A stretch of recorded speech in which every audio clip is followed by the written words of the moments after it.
He was one of the first Allied soldiers to land on Utah Beach in Normandy. Colonel Leonard T. Schroeder, Jr. wants to be sure that future generations don't forget what his generation did for his country and the world. This is his story.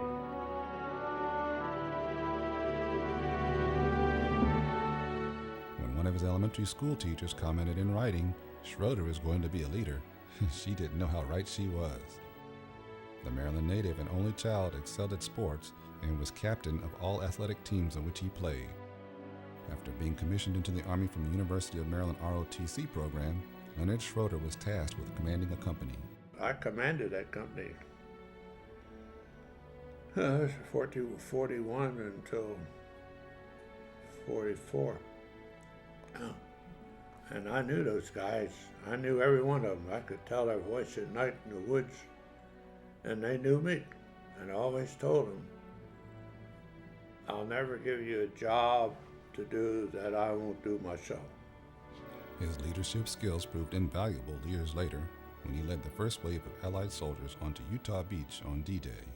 Those 219 guys were some special guys to me.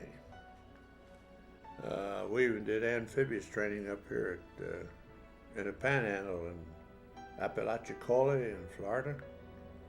They put us in there, and everybody said, "What the hell are we doing out here in the swamp?" And then they all of a sudden told us, because of what we're doing, they started basic training in amphibious warfare. And then we went to Fort Dix, and we did all the things that you do to get ready to go overseas. And then during that time, they decided it was time for us to go, because the opening at Slapton Sands in England is where the amphibious warfare took place, practice, training, I say.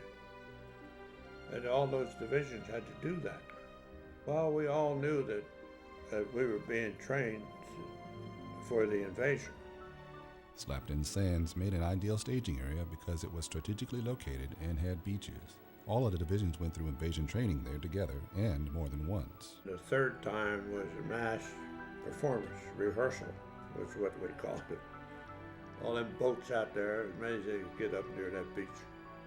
The airplanes through, dropped some live ammunition. And we had live ammunition and the guns, weapons we had. And we had to ride on the boats out, get off, turn around, come back in. And that was a whole corps. That was a terrific show. It was the greatest experience of my life, I tell you. Schroeder and the other commanders were told what would happen and how the slated invasion would be executed. And my job was, after I got that info as a captain, I had to go back and tell all those guys. And that wasn't a hard job to do. It was just a matter of telling them that, this is the end of the line here. The big war is going to start. They all understood that. D-Day came on June 6, 1944, and the invasion started on time at 6 a.m. The weather and rough seas were heavily stacked against the Allied forces. Once mobilized for the invasion, the initial wave of men in their transport boats were hit by heavy, long-range artillery fire from the Germans. Schroeder's boat was the first to come to an abrupt halt. Unbeknownst to him, they had hit a crater created by Allied bombers. I thought we were on the beach. And when that ramp went down, I went down, and was in water up to my shoulder. And I thought, I know I'm dead. I know it. So I climbed up out of there and around me. All I had was the guys that were in my boat. And they were behind me because I was out first. And then you look on the beach, there's nobody there to help you. It's a pretty strange feeling. Schroeder quickly regrouped and led his men across the beach, low on their bellies, through enemy gunfire and past steel obstacles. And every mile we went in, it got tougher.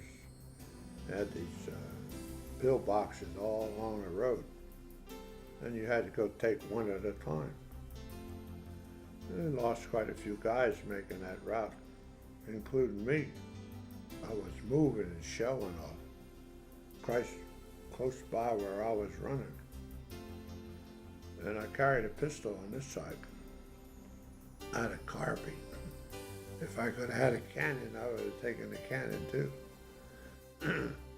But his shell went off, and it cut me in the arm, and just took a hunk out of there. And the aid man wrapped it up, put some Vaseline gauze on it, and I went on, and I reached down here for that pistol. And the only thing left in that holster was the barrel of the .45 pistol. The handle, the grip, that pistol was cut off right at the end of the barrel toward the handle. And I felt down there a couple of times, and that's all I could get. Finally, I pulled out the barrel, and it didn't have any handle, pistol grip. Then I broke out to a sweat, because that make you go, you know, if it had been an inch or a half inch more, it caught me right in the hip. And I said, well, the good Lord's got to be with me on that one. I've often wondered how that whole thing went off as smoothly as it did, with all the internal mistakes that were made, not due to commanders. It was due to the weather and the sea. The account of Schroeder being the first to land on Utah Beach was reported by a journalist from the Chicago Daily Tribune. The languages, I was the first guy to land in Normandy from the sea. This message cleared for the, like I told you, they wanted one guy from the sea. I don't know who they are, but it makes good story.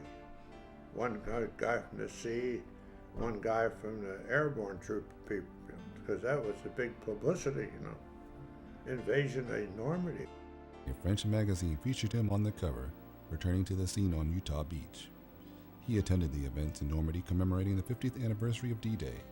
Schroeder said he was moved when young French people came up to him in a restaurant to personally thank him for helping liberate their country years before they were even born. Schroeder attained the rank of colonel before retiring from the Army after 30 years of service. He's been married to a girl from his hometown that he'd known since high school. They've retired in Largo, Florida, and have 2 children. Schroeder isn't sure today's generation has a good grasp on the reality of war. He states, "It's not like a video game. The lives lost and freedoms fought for are very real." He supports and prays for today's troops and feels strongly that our leaders should let the professional soldiers fight to win and get the job done right.